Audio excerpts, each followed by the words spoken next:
At dahil walang pasok kahapon mga kangit pa, ito nga ang mga pinagagawa ko. Kaya naisipan ko na lang mag-DIY dahil wala naman ako magagawa. Hindi kasi ako nag-order ng banner ni Bunso mga kangit pa. Ako baka hindi ko magustuhan pagka-tarpaulin yung nakalagay. Kaya from this to this. Wow!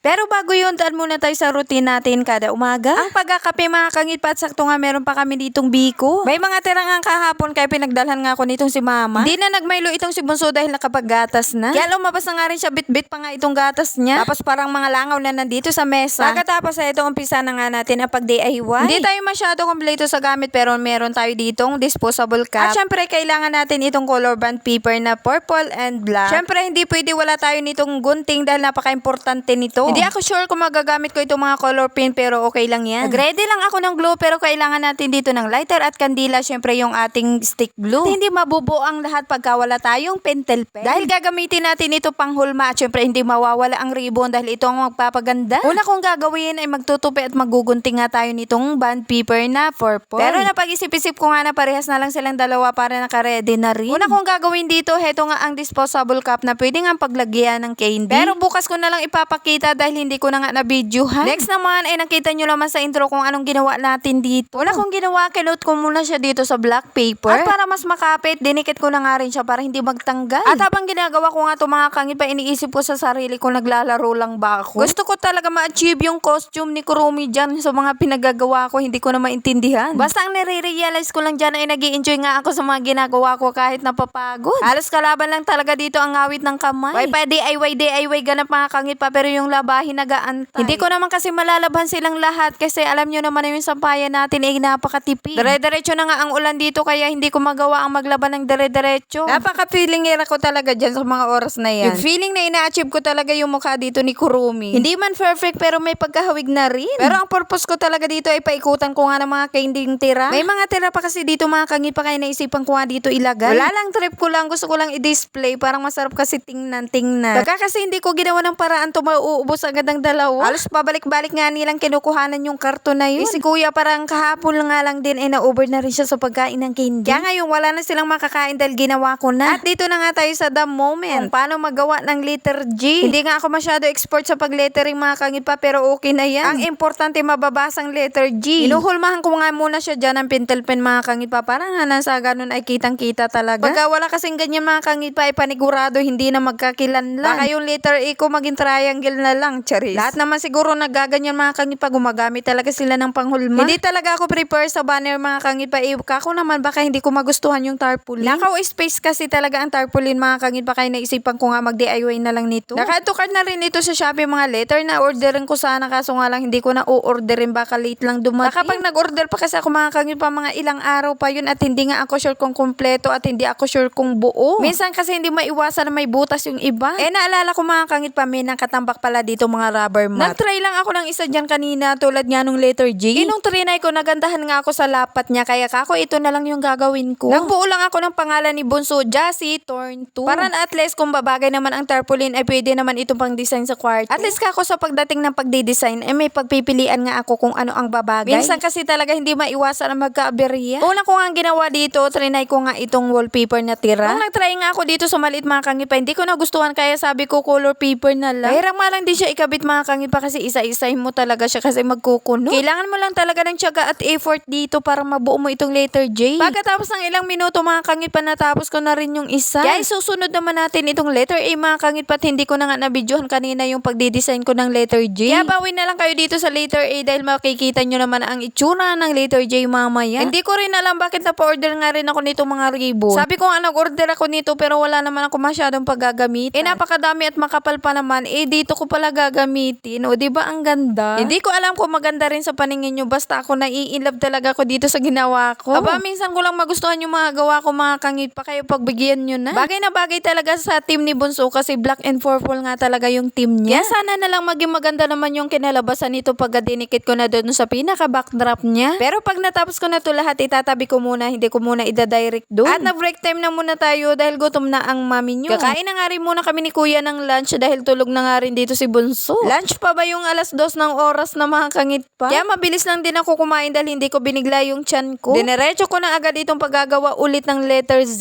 Iniba ko naman ang design para hindi sila same. Alam nyo ba mga kangit pa, nahilig na rin ako sa mga DIY. Kaya for today's video, ipagbabayawang natin yung mga gawa natin. Tinatawagan ko nga si mama sa mga oras na to pero hindi nga sumasagot. Habang tinatawagan ko nga si mama, may bigla namang tumawag na hindi ko kilala. Sipa ko na lang yung tinawagan ko mga kangit pa kasi hindi nga sumasagot si mama. Tingnan nyo naman, talagang kakagising lang ng istorbo pa. Ipagmamayabang ko lang naman itong mga gawa ko mga kangit pa kung okay sa kanila. Halata naman na gustuhan nila kasi napangiti. Kasi naniniwala talaga ako na maganda ang gawa ko. Kaya pagkatapos pinagpatuloy ko na nga rin muna itong mga gawa ko, hindi pa natapos. Wala lang, natutuwa lang ako mga kangit pa kasi in love talaga ako dito sa Team Purple and Black. At yung mga pumunta dito kanina, nakyutan nga doon sa ribbon na ginagawa ko. At bago ko nga ipapakita sa inyo mga gawa ko mga kangit pa, liligpit na nga rin muna ako nito mga kalat na punong-puno ang lamesa. Para naman sa ganun ay maliwalas at wala tayong magiging problema. Mahirap na kasi pagka nasimula na ang upo, dire-diretso na yan at tatama rin ng tumayo. At heto na nga po, pagkatapos ang ilang oras ay natapos ko na rin sila. Worth it ang pagod kahit anong oras na ako nakaligo sa mga oras na yan. Talagang okay na okay siya para sa akin. Iwan ko lang sa inyo. Minsan ka ako parang na-over sa design pero goods na yan. Ang importante nga dyan ay nababasa naman yung letra. Ito namang torn na ilalagay ko sa baba ay niliitan ko lang para hindi naman nakaw space. Simple nga lang din yan mga kangit pa, halos yung in at you lang yung nalagyan ko ng design. Don't forget to like and share. Follow for more. Mireming Silemit. See you tomorrow. Bye.